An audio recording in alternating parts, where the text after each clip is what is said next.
Before we begin, thank you very much to BM Kaiju Soar for joining the Patreon campaign over at patreon.com/TJOmega. The help is genuinely appreciated and genuinely keeps me doing this for as long as possible, so I thank each and every one of you for your assistance. It genuinely means the world to me that you let me keep doing this weird stuff for you.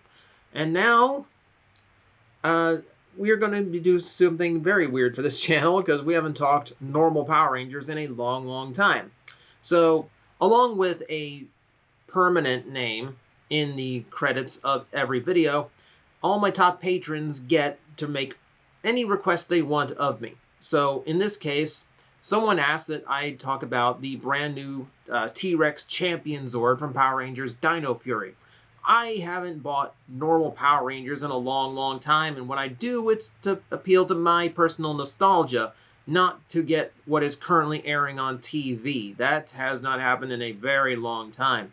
But something about these toys and the Zordlink system that they borrow from Soldier actually hit a pretty good note for some people. And apparently, Hasbro's been stepping up their game in the retail Megazord department. So let's give it a fair shakedown, shall we?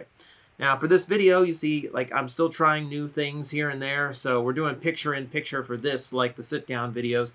Hopefully, this keeps me in the video without actually, taking too much away from the toy itself. Because we do really need to look this thing over. And on the just, like, first glance here, it's a pretty impressive looking T-Rex. Of course, we've got the modern style T-Rex hunched over, no feathers, important distinction, and then just loaded, absolutely loaded with armaments. This guy is head to tail, literally head to tail, guns, drills, spikes, and everything you need to destroy a monster terrorizing whatever city they happen to be targeting that year.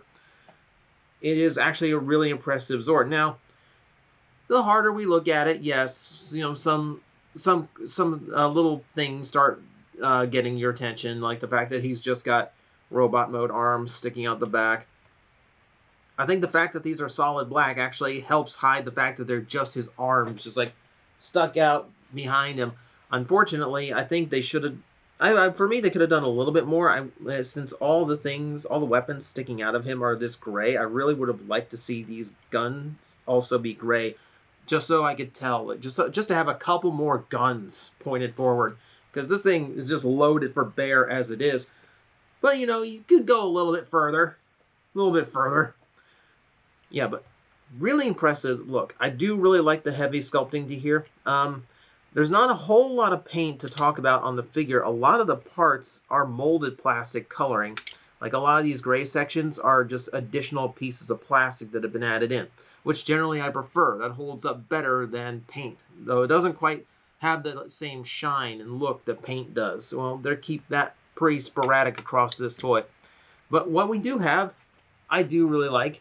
A little bit of silver on the top, a little bit of gold, and then a little bit of lines around the face with those green eyes there in the center. Looking quite good. Now, play-wise, in this mode, not a whole lot. We're going to get into, like, what the play value is of this particular figure. You can see the joints on mine are a little bit, they're slacking a little bit. They are ratcheted, but there's a little bit of space between the ratchets, a little bit too much. So some of the articulation starts feeling a little soft. And that's going to be a little bit annoying, but once we get to robot mode, it's not as bad. Here, the weight's kind of awkward for the hips. That's the problem we're hitting. But play-wise, you do get a little bit of movement. The arms, little T-Rex arms, do go up and down. He does have an actual jaw that opens and closes. Hasbro's actually really good about making sure their dinos have opening and closing mouths whenever possible. So I give them credit for that. You do have a little bit of range. You can splay the legs out a little bit, and the ankles do tilt. So you can actually pose him a little bit, but he's not going to get a whole lot. And that's really not what the toy is about. Of course not, because it's a Power Ranger toy. No, it's about combining. And in this series, we have the Zordlink System, which is basically Power Ranger Lego. It's basically the same idea. So we need to transform him so we can start playing around with it and really see what we got going on here. So for that, I am going to I'm going to dismantle him. And now for dismantling the parts on this guy, I try to be very careful with it. I try to pull with very even pressure along every side, trying not to pop too much off, because while this system is very playable, the sockets here are pretty thin pieces, and I've already managed to snap one. So durability is a little bit of a concern here, but there's a lot of redundancy built in. So even if a few of them snap and break, here, you can see there's the one that broke, there's still generally enough to hang on to everything. So as long as you're not too rough with it, you should manage to get a pretty stable toy that lasts you through quite a few different combinations. I have actually been goofing with this thing a lot here at the shop in between customers, and yeah, it's been fun. Now, there's some parts, because of this system, it's hit and miss how well the parts attach. Some of them are really hard to pull apart and get a little bit nervous about, and then there's a few, like my tail here, which comes right off without any effort. And so sometimes you have to be a little bit careful with how you combine the parts, but other than that, he's mostly fine. So, getting this guy into robot mode, we will straighten out the legs first, get them all the way extended. It's an old-fashioned slide joint, which Hasbro doesn't do anymore, but I guess in this case, there's no real avoiding it. Rotate the feet around. Get those big claws up to the front. Here's the part I don't like. It's a diagonal twist to get this section rotated around. So first make sure the claws are out of the way, and then you have to make sure the shoulders, or at least one of the shoulders, is in some arrangement that's not going to clash with the parts, which is a little bit tricky sometimes. And that's the kind of thing that happens. Fortunately, it's very soft on and off, so you can pop it right back on. I still haven't figured out exactly the way to do that, but hey, learning curve. So we'll plug the T-Rex head in right there, and then we get to another particular part that we have to focus on, and that's going to be the head itself. So the head of the Zord, just like in Ryusoulger, is the key that you use for the morphers, but Hasbro's changed up a little bit. It doesn't fold into the Dino head anymore, which is unfortunate. The trade-off is the head itself is now much better detailed and has full range of ball-jointed articulation. On the back, you can still see the molding for the knight, and if I take the back of the head off, you can see the full thing. Okay, so at least it's there. At least the detailing is there. And a little bit that they worked in is on the back side, you can actually see the Ranger in their metaphysical cockpit inside the Zord. And credit to Hasbro, because this was entirely unnecessary. Every one of them, for all the different colors, is a different sculpt to represent the Ranger correctly. Good on you, Hasbro. That's a little detail you didn't need. I appreciate that. Now we can finish him up. We're going to put the drills on the shoulders vertically. We'll put those blasters from the back of the T-Rex on the arms, like so. So we got some good forearm guns going. And I will form the head. And that is our Megazord mode for the T-Rex Champion Zord. Looking very, very cool. For starters, what gets me is proportionally. This looks like it could be a suit in the show. There's nothing that looks super awkward about how it is shaped. Everything kind of looks correct about him. I like how, the arms fall at the right length. Nothing looks too thick. It looks pretty good. Like, it looks really good. Like, I'm actually, like, considering, like, what Bandai was doing with, like, normal retail Zords, later on in their lifespan, I'm really happy. I'm really happy that we've seen this level of improvement in a relatively short time from Hasbro. The Zord itself, a lot more gray and gold showing. So we have a little bit more color flash going on. Gold here, gold around the pelvis, of course, a little bit around the knee. And, of course, the gray is now mixed in a little bit better. This is where, again, I wish there was a little bit more coloring on the arms, but they're a little bit limited because, you know, they have to stick to the original design. But still, I like what we got going on here. And of course, there's plenty of ways of fixing that color problem. Also really like the head sculpt too. They keep the silver going. Yeah, really, really happy with the overall look of the toy. Now, the whole part of this is function. The whole thing to Hasbro taking over the Megazords is getting them to function better, because Hasbro is the transforming robot company. So, of course, you'd expect them to do transforming robots a little bit better than the company they took over for. And here, I'm happy to say they did. So we do have ball joints in the neck, so we can actually move it around left and right, up and down. Now, that is actually a really refreshing change. Also refreshing, not only do we have shoulders going up, we have shoulders going out. It's a little bit limited, but hey, it's a giant robot. I'm not expecting it to do karate kicks. All right, and then we have a bicep rotation as well. So you can move the arm that way. But we also have a rotation below the elbow. You have both for your preference. An actual elbow joint as well. Doesn't quite hit the 90 degree, gets stuck, but hey, it's better than what we got. Wrist swivel as well. Hips have an outward splay, not too much, not crazy. And they still move out. Knee. I'm shocked. There's a Megazord with a knee function. And then ball joints in the ankles. Big, meaty ball joints to keep this toy stable. And you can still use that upper body twist to also add a little bit of extra layer of articulation to him if you want.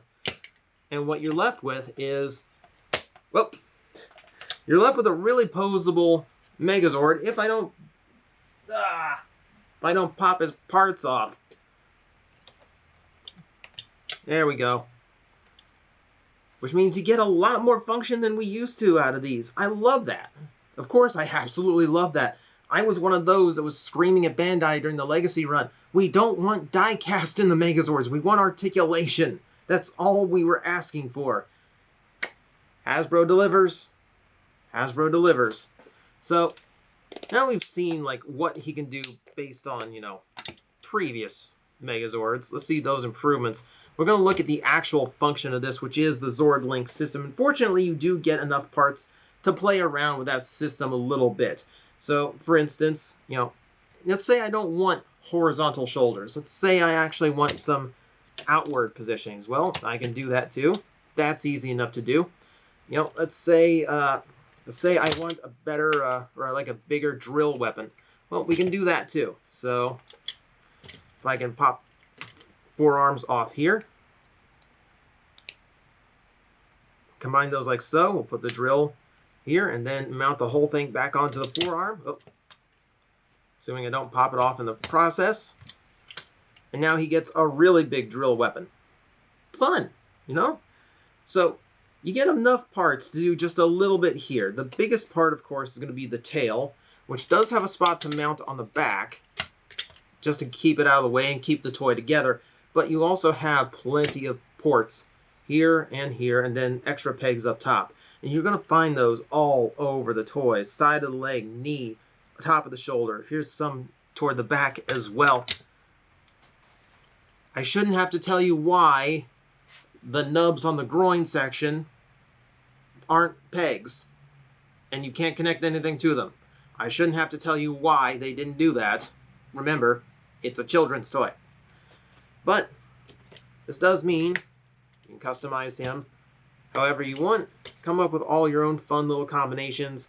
Come up with whatever you want. This is a toy about just imagination. Now, you do, of course, get limitations based on exactly what the toy is capable of doing, where the pegs are, clearance issues, etc. But there's enough freedom here to let you customize your Zord any way you'd like. And if you want to do something silly that makes no sense, that's entirely up to you. Just find ports, peg them together, make whatever you want. That's the whole point of the figure. And, of course, that's the whole toy line. That is the whole toy line. What you get with this figure is just enough to realize that there are a lot of things I could do with this if I had more parts. Gee, I wish I had more parts.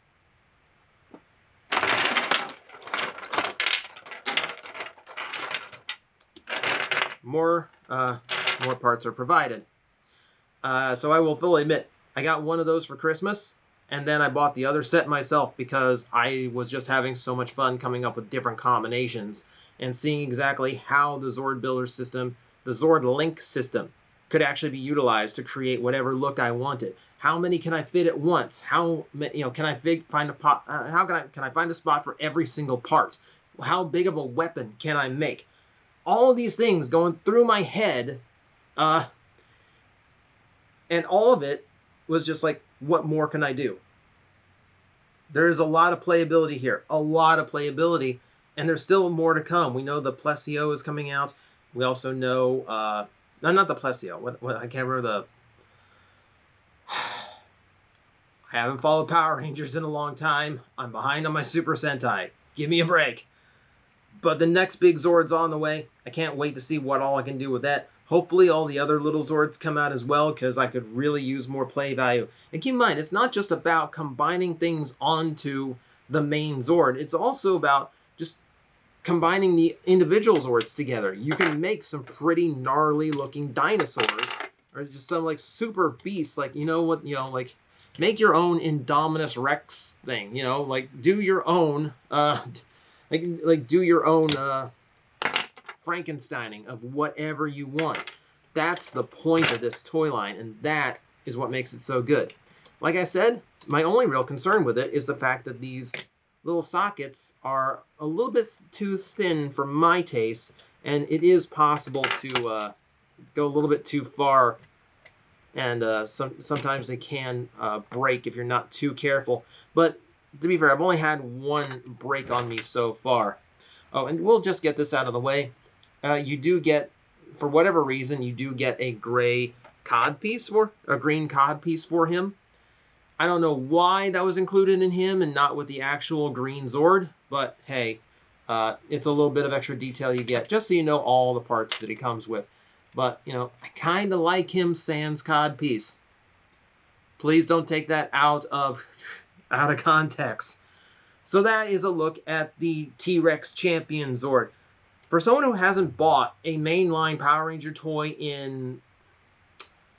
God, I don't even know the last time I did. It's been a long, long, long time since I bought any Power Ranger toy that wasn't Mighty Morphin. Yeah, I am thoroughly impressed with what Hasbro's doing. I'm the guy who did a video that said Hasbro doesn't know what to do with Megazords. And to a point, I stand by that. But the more I look into this, the more I'm proven wrong. It seems like with Dino Fury, they've got an extremely enjoyable toy line here. And, of course, we have the Zap Megazord, which looks absolutely phenomenal. Between the two, I'm shutting up. All right, Hasbro, you're doing good. Keep it up. And thank you to everyone watching. Please, you keep it up too. Keep hitting like, keep hitting subscribe, keep sharing the videos you think your friends would like. All of it helps me and helps this channel keep going. And hopefully, this isn't the end of Dino Fury on this channel, because we got another wave of these coming. I'm actually kind of eager to see what I get. Let's hope I don't cave into the temptation to just buy multiples of the individuals of the smaller Zords and just start creating massive Frankensteins, because that has run through my mind more than once. Guys, I am facing the most powerful enemy any YouTuber can face, the algorithm, and I need your help to defeat him. Hit the like button, hit the subscribe button, hit the notification bell, and leave a comment. Every time you do, we attack that algorithm and we drive it back until it can no longer defeat this channel. Thank you very much.